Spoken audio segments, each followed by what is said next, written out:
Good morning and welcome back to the One Celtic Fans View. Make sure that you give the video a thumbs up and subscribe if you haven't, because it helps us get to the glorious number of 20,000. And I think this morning we're sitting at 16,914 subscribers. So we're on our way to 17,000. We are on our way to 17,000, but wait a minute. There's breaking news. There is breaking news. Darren is a Rangers fan in Erskine. Darren, what have you got for us? How you doing, Andrew, Cammy and Hugh? Hi there. Aye. No, it was just obviously I've watched all the games they come in. Started off well, fell away. But what I've seen, it just can't land a glove in Celtic at all. Slightly better the cup game last week, but I just don't think the guys got it. And see, to be honest, I would bring Derek McInnes in the heartbeat. He knows the Scottish game inside out. Look what he's done with Kilmarnock in the 18 months, so I wouldn't be too bothered if I seen the backer come on, to be quite honest. Come on, it's what day is it? It's Saturday. We're now in June. It's going to be a good summer, isn't it? It's going to be a cracking summer. Let's see what the pundit said about the fact that this guy's wanting rid of Clement and he wants to get in Derek McInnes. Derek McInnes, the manager that's never managed to get over one over Celtic, really. So, yeah, bring it on. Darren, he's not had a sort of full summer transfer window and a pre-season yet. He's not had a full season at the club either. Do you feel it's maybe still a bit early to judge him and want to see him out the door, or is that it? You've seen enough? No, I just think he's had. I just think a year from now we're going to be in the exact same situation. That's because you're rinse and repeat FC. He's just. Maybe I might eat humble pie this time next year if he's still here, but me personally, I just don't think he's got it. I didn't think that zombies could eat. I just thought they lived. Well, they don't live, do they? They just exist. It's wildly premature with respect, Darren. And I did read a stat this morning which says that... Oh, that's it. I can't take any more. It's Hugh Keevins. Hugh Keevins, the man that says that Rangers were going to win the title last season. Hugh Keevins that says during the season that Brendan Rodgers had lost the dressing room. Hugh Keevins that said that Celtic weren't going to win the title back in October. Hugh Keevins that just talks a load of shite, and I don't know how he even manages to get on. So that's enough of that for the day. Moral Victory FC is done and dusted. Right. Celtic could get a financial boost. A player that is ready to move from Atlanta United. Remember him? The big grumpy Greek that we nicknamed him on this channel. Yes, the big grumpy Greek. Looks set to move again in the space of a year. Yes, he's looking to move again. His club don't want to sell him, but him and his agent are trying to push through the move. And if it does, it means there's going to be a bit of a cash windfall. It could be an interesting summer for ex-Celtic players, obviously with Jeremy Frimpong's story getting some pace about it. Jeremy Frimpong has a massive clause, and let's just hope that Celtic have a similar type of clause for the one and only Grumpy Greek. You know Celtic, they would have. But then again, the recruitment team that has just left... didn't get a deal for Adam Ida signed up. So you never know. We might not make any money on the big grumpy Greek, but all the best of him as he's looking to try and move to Mexico. There you go. There's a story you never thought you'd get this morning. Anyway, critics were mad to ever doubt Brendan Rodgers during this season. There's quite a lot of publications actually talking about online publications, not your mainstream media, talking about the Manchester United goalkeeper coming to Celtic.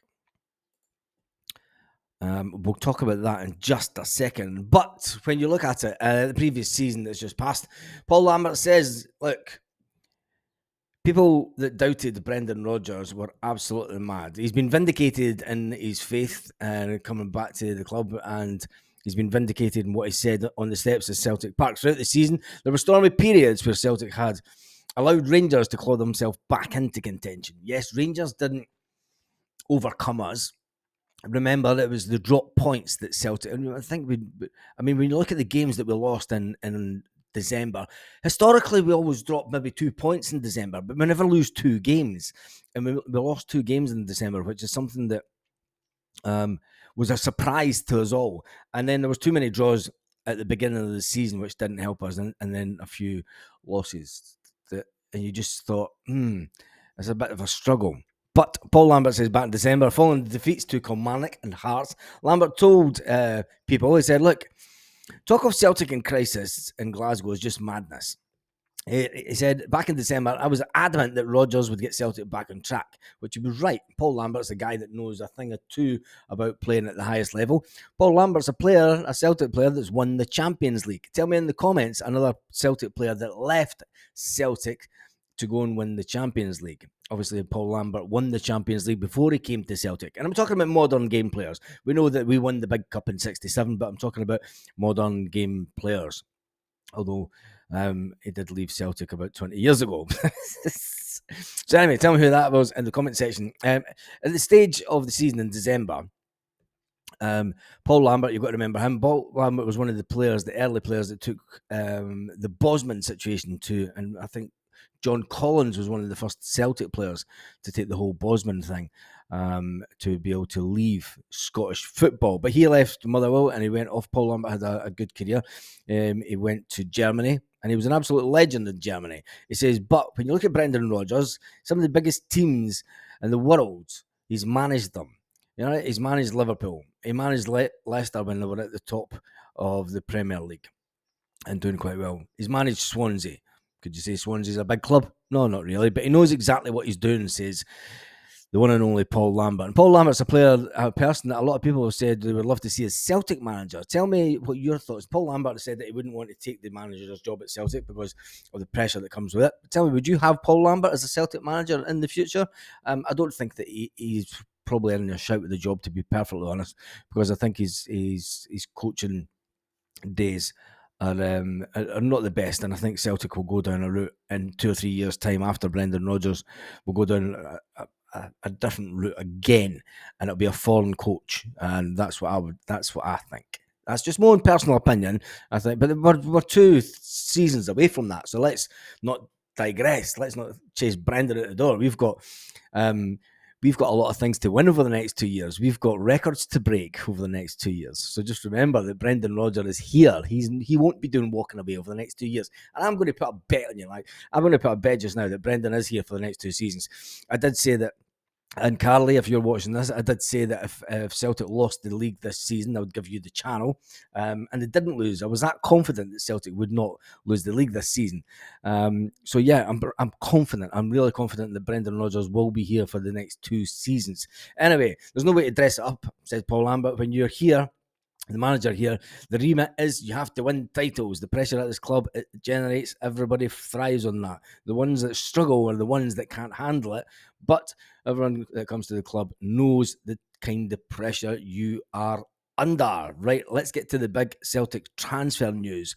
I'm taking this one from the We Follow United site. And there's quite a lot of the Manchester United sites talking about this. They say that Manchester United sources deliver verdict on Celtic signing. Manchester United was a topic of conversation in Turkey as people speculated about the signing of Altay Bandir by Celtic. I've probably pronounced that wrong. I always do, but I don't care. That's what makes this channel so special. Anyway, that's what makes it so special. Manchester United sources have denied all speculation that they've still to decide whether he wants to spend next season playing at Old Trafford. The 26-year-old goalkeeper only got to make one appearance for United last season. He played backup to the United keeper, despite the United keeper having struggled throughout the season. Ten Hag was not given a minute. Is not keen on giving minutes to the Turkish goalkeeper. So has led to speculation that he may be wanting away from the club, and Celtic are in the sidelines, seemingly. Tell me what you think about that. The 26-year-old Turkish goalkeeper from Man United. I don't know anything about him, so I'm not going to. We're going to get linked with everybody. I mean, it's just another new goalkeeper. There seems to be a bit of meat on the bone with this one, going by the amount of sites. But then people need something to talk about during the summer. And since they just don't stop, I'm going to go back to Darren because it is a bit comical. Because I'm going to give Keevans his little bit of airtime on here, just purely for the banter, because he's very yeah. Let's listen to this because it's hilarious. a year from now, we're going to be in the exact same situation. I think he's just, maybe I might eat humble pie this time next year if he's still here, but me personally, I just don't think he's got it. Is slightly inferior to that of Michael Beale. However, it's very, very early days, and he did inherit not only a gulf in points between Rangers and Celtic, but a club that was in turmoil following the dismissal of Michael Beale. So I think it's wildly premature. The biggest problem he has is the point that Darren highlights, is that you can't get a win over Celtic. Boom! Really There- good there we reaction. go. He improved a lot of players that were there as well. A lot. Who cares? Rangers really struggled in that last third. They have the last 2 seasons. Cammy, you mentioned And right. the Rangers are shite. Anyway, that's it for the Celtic news this morning. Thank you to everyone. Things are on the up here. Personally, I will put out a video probably Sunday morning just to let everybody know the up-to-date situation. But all is good in the hood. Anyway, let me just take some quick Celtic news headlines. Whilst we are, Joe Hart, obviously buzzing that he's retired. I noticed that the one and only Benji Siegrist managed to meet up with Aaron Moy when he's in Australia, meeting up with his old mate. I wonder if they're talking about him leaving Celtic.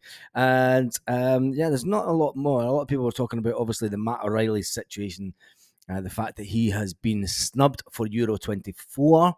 And I think that's only positive for Celtic. And I do think that. Honestly, I think the fact that he has been snubbed, I alluded it to yesterday. I think that the fact that Matt O'Reilly has been snubbed, he's not now playing at the highest level. There'll be a lot of managers watching players at the Euros to try and see if they can see players that can cut it in the Champions League. Let's basically face it. They'll be looking for players that they think they can get on a bargain, the likes of Matt O'Reilly. But because he's not going to be at the Euros, it kind of disappears off the radar for a lot of clubs. It will still be on the radar for them, but they'll be looking at prospects that are doing it at the highest level. And Matt O'Reilly won't be doing it, sadly.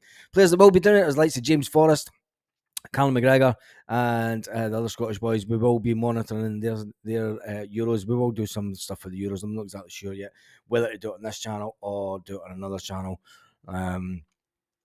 I think this one should really just stay all about Celtic. I might just start another football channel just to talk about the Euros and stuff. Tell me what you think in the comments. Should we just talk about the Euros and everything on this channel, or should we just put it on a different channel and try and keep this as Celtic focused as possible?